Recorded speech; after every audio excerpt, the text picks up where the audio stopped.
Good day, everybody. Hi, I'm John Russell, author of Be a Stand-Up Leader, the ABCs of Getting the Job Done Right. I always have to look at the title because it's too long. I can read it upside down pretty well. I'm here with my good friend and videographer, Jared Whitman of Whitman Media. And behind the camera, Lucas Aldridge. How's that how you pronounce it? Lucas Aldridge? Yeah, he's good.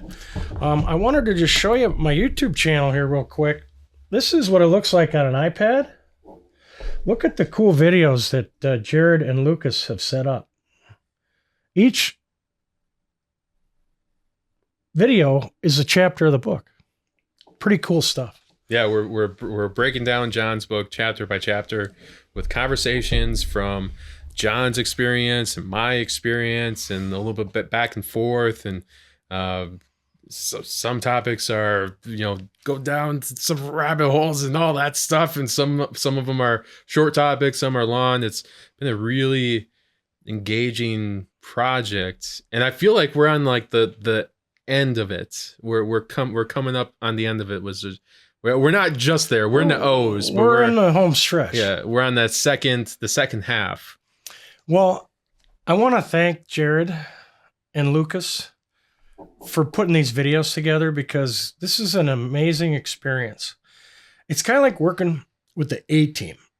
And I know part of the reason why Jared wanted to do this is because podcasting and having videos that go along with your podcast episodes really enhances the quality of your communications. And I would promote Jared's business, Whitman Media, as a choice for you if you're thinking about putting some stories together, or if your thought process is to take something important that you've developed. Maybe it's a competitive advantage for your business. Maybe it's a positioning statement for your business. It could be you explaining the purpose of your business to other people. The purpose of my company is to help small and medium-sized business owners get better at advertising, sales, and marketing. And video plays an important role in that. And I've always enjoyed the video work that I've done in TV and in video shoots for web and different types of things. But this is an example of a great way to use video affordably to tell your story and help create a relationship connection with your audience. So don't be afraid to get your own camera out if you don't want to work with a professional. Shoot the videos yourself. There's different levels of quality as it relates to video production. This is an example of a pretty high quality shoot on a low budget or no budget, because we're doing this to promote the book and we're doing this to promote Whitman Media. So I wanted to get that out there a little bit before we cover today's chapter, which is open-mindedness. And as I was explaining to Jared and Lucas a minute ago, between sessions, I grew up in Madison, Wisconsin. Madison, Wisconsin has a lot of different types of people. It's the state capital. It's the main University of Wisconsin-Madison, which is incredible and awesome. Probably one of the best schools in the country. I'm sure of it. And you've got all these other rural people, and it's a farm community. And so you run into people from all walks of life. Yeah. And I find that being open-minded to other people's viewpoints is really an important skill. Yeah. And, we just went through a pretty big election. And, roughly half the country is happy and half the country's not. Right. But in spite of the fact that you may not have gotten the candidate that you'd hoped for, that doesn't mean you can't be open-minded to other people's viewpoints. Right. And I guess this applies especially in business. Yeah. There's two sides to every story. So when I wrote this chapter, I wrote it with the purpose of trying to help you be more open-minded, be more empathetic towards the thoughts of other people, be non-judgmental against other people who have different viewpoints than yourselves. I live in a family, half Democrats, half Republicans. It's okay. Yeah. We've had our conversations. But when it comes down to it, at the end of the day, we're all people. We all still love each other. Yep. And we don't carry that baggage with us in terms of being judgmental and closed-minded to other people's viewpoints. Right. You'd be surprised at the conversation that can happen when you listen to why the other person thinks the way they do. Right. You may not understand the motivation deep down inside about a person's beliefs, right? Or values. So page 158, the simple lesson goes like this. When in discussion where different viewpoints are being shared, this could happen in a meeting at the office. Instead of taking an unshakable position about what you want and what's best for you, I'll call that selfish, and what your beliefs are, step back, take a minute to think about what the other person's point of view is. Yep. And ask yourself, why do they think that way? And maybe it would be worth having a conversation in an open-minded way to understand the other person's frame of reference. Because it's from that frame of reference where people's values and beliefs are formed. See the issue or topic being discussed through the other person's eyes. It's not hard. Right. I get it. There are people that think differently than I do. Yeah. They believe different things than I do. There's nothing wrong with that. Matter of fact, I probably would support a lot of the reasons behind why they think the way they do, even though I may think differently. Yeah. See what they see. Think what they think for a minute. Put yourself in their shoes. Have empathy. This will give you a chance to open your mind and see others' point of view, especially if you're a stand-up leader. I can't emphasize this point enough.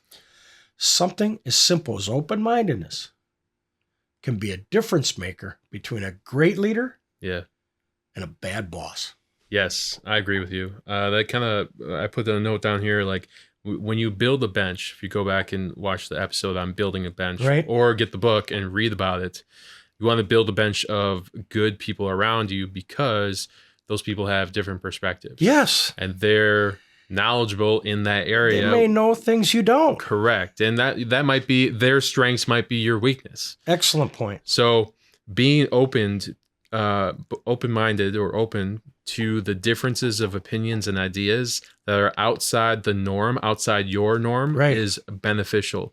You can use your bench's perspective as leverage to get to the next marker.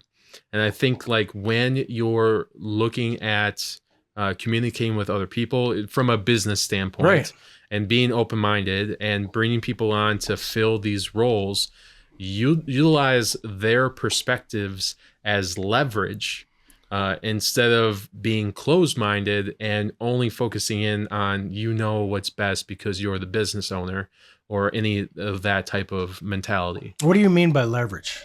I think that you can, like leverage if it's like, like to try to influence somebody. I think that if you're wanting to grow and scale your business, which I think most businesses would want to do, yeah, because if you're not growing, you're dying. So or staying the same, but you kind of want to grow, in my opinion. Yeah, no, most businesses. I think you want to grow. So if you want to grow, then let's say, let me take a look at my business, for example. This past 9 months, I've done everything myself.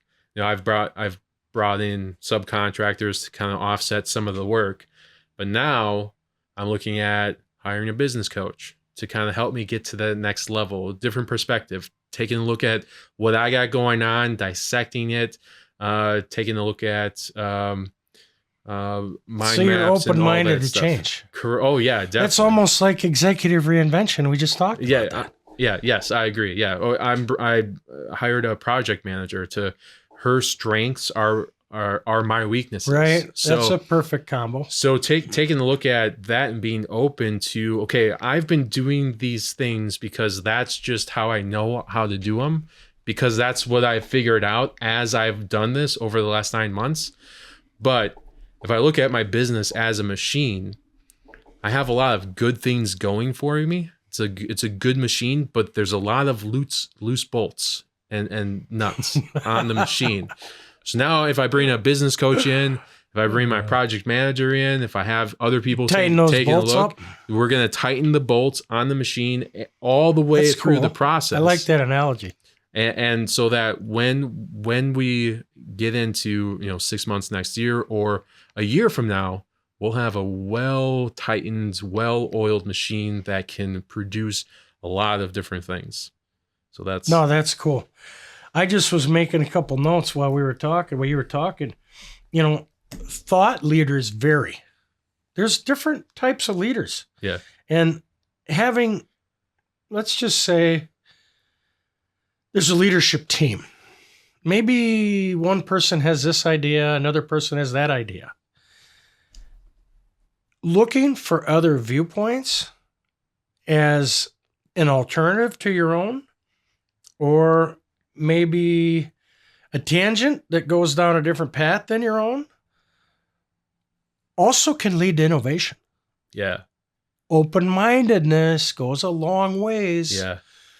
I think being open to your employees and the differences in your employees, you're going to have a variety of personalities and a variety of education levels. Yep. And a variety of experience levels. Yeah.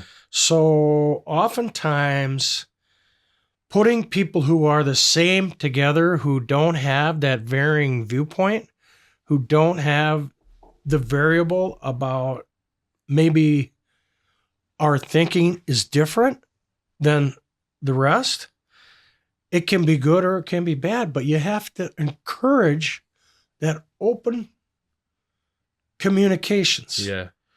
To find the little golden nuggets that could be the next big advantage for your business. Yeah. I love that you said that. Like when I look at my business and how I interact with my subcontractors, it's always like encouraging them to be proactive in communication, especially when it comes to if there's anything that I can improve on. Right. But I love working with someone like Lucas or some other subcontractors who are fresh from going to school, and are kind of coming into the field. Pretty energetic. So energetic. Where I've been just beaten down by life for so long, but happy to be into the world of really making shit happen. Yeah, but they're coming up with, they have different perspectives on how to do certain things. So not only maybe in a better way. So not only do I get to coach and mentor and teach them, but I also get to be taught by them. That's a great practical example. Because I think it's just phenomenal. And you are learning from Lucas. Lucas is learning from you. I see it in the back and forth in terms of setting up your production. The problem is people who are quick to judge others. Yeah. Stop it. Right. Don't do it. I don't care what problems you've had in the past or what your personal issue is today. Stop getting on other people's case because they think differently or they're different. It's just like, you wouldn't want people to do that to you, would you? Yeah. So don't be so quick to judge others negatively who share different values and beliefs that you do. And don't jump to conclusions about other people's different way of thinking. Listen, have empathy, see the world through their eyes, and find out why they think that way. And don't be afraid to learn from somebody who's different. Yeah, I agree with that. That's what I'll have to just leave this whole chapter. I'm kind of passionate about this because when I see people jump into conclusions, And when I see people judging other people without really having a big reason for it, I'm like, they're losing credibility in my mind. Yeah. And I don't want that to happen. So be a stand-up leader. Keep an open mind. Find a way to learn from others who have different viewpoints than you do. Thanks for being with us today. Look forward to seeing you during our next episode. Have a good day.